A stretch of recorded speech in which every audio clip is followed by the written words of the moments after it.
با لول ایگنور در RTM آشنا بشید. شناسایی ایگنورها بسیار مهمن، چون همزمان با اینکه منجر به برخورد استاپلاس ما میشن، فرصت ترید مجددی رو برای ما ایجاد میکنن که میتونه ضرر حاصل از استاپلاس رو جبران کنه و گاهن کمی هم سود عاید ما بکنه. تا آخر ویدیو همراه من باشید. با عرض سلام و خسته نباشید خدمت همه عزیزان. علیرضا خودکرمی هستم، به کانال ترید مستر خوش آمدید. آنچه به عنوان آموزش تحلیل تکنیکال خدمتتون ارائه میشه صرفاً بازگویی آموزش بزرگان بازار هست. بنده ترید نمی کنم، در بازار خاصی فعالیت ندارم و صرفاً به دید تحلیلگر به این بازارها نگاه میکنم. در مورد روش‌های ورود و خروج که در آموزش‌ها خدمتتون ارائه میشه، بنده هیچ مسئولیتی در قبال میزان موفقیت این روش‌های سیگنال گیری بر عهده نمیگیرم. هیچ گونه تضمینی در مورد یک روش تحلیل تکنیکال وجود نداره و بنده هیچ مسئولیتی در قبال سود و زیان احتمالی شما در بازار ندارم. به یاد داشته باشید که فراتر از تمام این آموزش‌ها هنوز 95% افرادی که در بازار مالی فعالیت می‌کنند ورشکسته میشن و ترید یکی از پرخطرترین مشاغل دنیاست. لطفاً در مورد تمام سبک‌های تحلیل تکنیکال مطالعه کافی بفرمایید و سبک ترید مورد نظرتون رو شخصاً انتخاب کنید. تمنا می‌کنم دوستان خودتون رو به این کانال معرفی کنید و به رشد این کانال کمک کنید. به یاد داشته باشید که بنده در هیچ شبکه اجتماعی مانند تلگرام، اینستاگرام، ایتا، روبیکا و غیره فعالیت ندارم و تنها محل فعالیت بنده همین کانال یوتیوب هست. اگه دوست داشتید به بنده لطفی داشته باشید و هدیه‌ای بدید، لینک دونیشن با استفاده از کریپتوکارنسی در قسمت توضیحات ویدیو قرار گرفته. حمایت شما به بنده انگیزه بیشتری میده و کمک میکنه تا وقت بیشتری رو برای ریکورد کردن ویدیوهای با کیفیت بیشتر براتون اختصاص بدم. به یاد داشته باشید که بنده هرگز با سرمایه کسی کار نمیکنم و سرمایه گذار قبول نمیکنم. اگر هر کانال تلگرام، وبسایت و یا غیره دیدید فیک هست، لطفاً در مورد این موارد فیک به همه دوستانتون اطلاع رسانی بفرمایید. قبل از اینکه به حالتهای مختلف ایگنور بپردازیم، اصولا باید ببینیم اصلا ایگنور ما به چی میگیم، چرا اصلا ایگنور شکل میگیره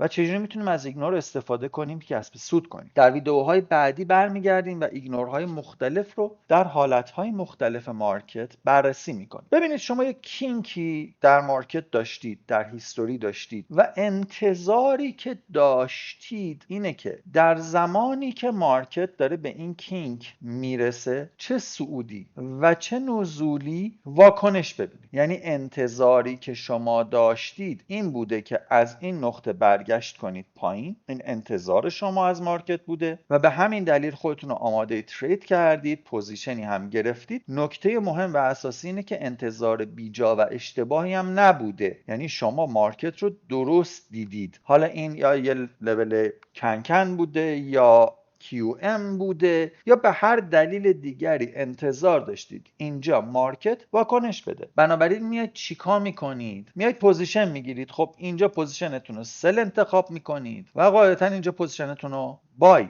انتخاب میفرمایید. بعد میاید چیکار میکنید؟ استاپ میذارید. میگه طبق قاعده و قانون من باید بالای کینک در این حالت استاپ بذارم و اینجا هم باید پایین کینک استاپ بذارم. همه کاراتون به صورت اصولی در لحظه داره انجام میشه. پس این لحظه حاضر مارکت و انتظار شماست. اما ببینیم مارکت چیکار میکنه. مارکت ناگهان میاد بی‌اعتنا به این حالت منطقی پیش بینی شده شما برمیگرده میره بالا، و یا در حالت دوم بی‌اعتنا به حالت پیش بینی شده شما برمیگرده میاد پایین. اینجاست که این لولی که قبلا به صورت یک کینک ساده ترسیم شده بود اسمش عوض میشه. حالا ما به این لول میگیم لول ایگنور. یه علامت ورود ممنوع هم من براتون اینجا میذارم، این استاندارد خودمه و این لول رو هم رنگش رو عوض میکنم. اگه کد رنگاش رو میخواید ببینید، این که بغل این قرمز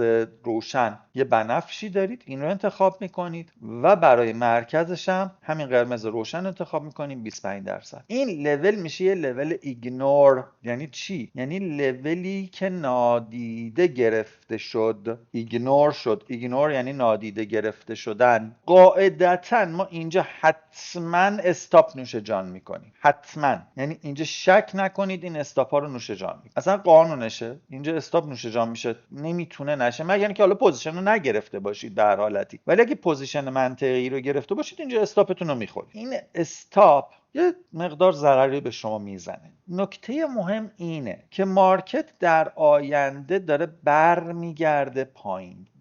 دقت کنید اینجا یه نکته خیلی مهمی وجود داره. ما به تارگت بالا دست یا به تارگت پایین دستمون نرسیدیم که بگیم تارگت رو مصرف میکنیم. از میانه راه داریم برمیگردیم. در هر دو صورت اینجاست که برای شما سیگنال ایگنور صادر میشه. در زمانی که سمت چپ حالتش هست، شما دوباره این دفعه به پوزیشن ورود میکنید. احتمال اینکه ایگنور عمل کنه، حالا مارکت رو هول بده بالا تا تارگت وجود داره و با این دیدگاه به مارکت ورود میکنید که تارگتتون هم میشه همین کینک بالا دستتون. استاپتون کجا میشه؟ استاپتون این دفعه میاد زیر کینک ایگنور. در حالت مقابل شما با این فکر که مارکت میخواد از اینجا برگرده بیاد پایین ورود میفرمایید. قاعدتا هم دیگه پوزیشنتون میشه سل. استاپتون کجا میشه؟ استاپتون بالای کینک میشه. تارگتتون هم که میشه همون کینک پایین دست مصرف نشده. به همین دلیل گفتیم خیلی مهمه که مصرف نشه. اگر احساس خطر فرمودید، به عنوان مثال اینجا این لبه سوینگ خیلی به تارگتتون نزدیک بود یا احساس کردید مارکت به هر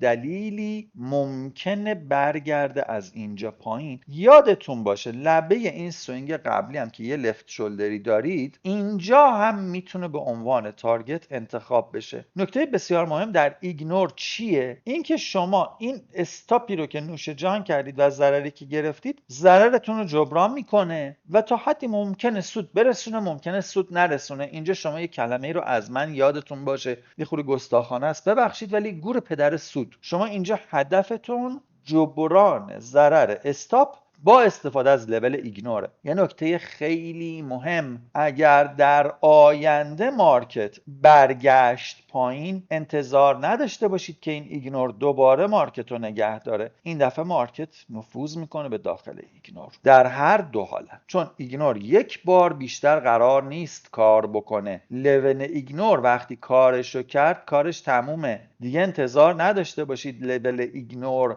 بتونه خودشو نگه داره و برای بار دوم و سوم و چهارم مارکت رو هول بده بالا. اگر اتفاق افتاد کاری نداریم بهش، ولی اون چیزی که مهمه اینه که لول ایگنور بیشتر از یک بار عمل نمیکنه. ما بیشتر از یک بار از لول ایگنور انتظاری نداریم، فقط هم یه بار تریدش میکنیم. یه موضوع دوم، در لبه این لول ایگنور ممکنه مثل این تصویری که من اینجا کشیدم یک کینک کوچیک جدیدی ایجاد بشه. حالا بعدها راجبش صحبت میکنیم. این کینک یک دیپی ارزش خاصی داره. من فقط اینجا به ارزشش و دلیل ارزش گذاریش اشاره میکنم و بعد ازش میگذریم. فقط یادتون باشه که این یک دیپی، این ایگنور نیست. خیلی از بچه‌ها به اشتباه این لول جدید رو به عنوان ایگنور میگیرن. دوباره خیر، این دیپی هستش و ارزش این دیپی کجاست؟ از این دیپی ما استفاده میکنیم که در زمان برگشت قیمت تشخیص بدیم آیا لول ایگنور ما حالا انگالف شد یا نه. این میشه یه اینترنال انگالف. در هر دو حالت اینجا هم یک اینترنال انگالف هست. همین ممکنه کفایت کنه. یعنی بعدش ممکنه مارکت با شیطنت هرچه تمامتر اینجا رو یه انگالفی بکنه، یه ریزه برگرده بره بالا. خیلی امیدوارشن که دوباره برگشت بالا، اینجا برای پاز ورود کنن و بعد میبینید اون انگالف کار میکنه و مارکت رو برمیگردونه پایین. پس این اینترنال انگالف اینجا با استفاده از دیپی شناسایی میشه. انگالف اصلی و کاملمون هم که خب باید کینک اصلا انگالف بشود تا ما بگیم انگالف کامل اتفاق افتاد. این که دیگه جای بحث ندارد. اما یادتون باشه همون اینترنال انگالف هم برای شما یک علامت خطری ایجاد میکنه که در زمان برگشت به داخل این زون دوباره گول نخورید و به هوای پاز یک تریدی رو شکار نکنید و وارد ضرر نشید. من اینجا حتما قید میکنم چون میدونم بعدا ممکنه فراموشتون بشه. Ignore works only once. ایگنور ها فقط قرار یک بار کار کنن، شما یک بار بیشتر تریدش نمی کنید. این میشه کلیت ایگنور. تا حالا بعدا برگردیم در مورد ایگنور تو حالتهای مختلف چارت صحبت کنیم. مسلما من این رو به عنوان یک اسلاید براتون میذارم، نیازی هم دیگه نیست دوبار اسلاید بذاریم چون راست و چپش هر دوتا با هم توی یک اسلاید ترسیم شد براتون. اگه از این ویدیو لذت بردی و تمایل به دیدن آموزش‌های بیشتری داشتی، ویدیوها رو لایک کن، دوستانتو به این کانال معرفی کن. لطفاً یادت نره که سابسکرایب کنی، دکمه زنگوله رو روشن کنی تا وقتی برات ویدیو آپلود میکنم خبردار بشی. موفق باشید. خدا نگهدار.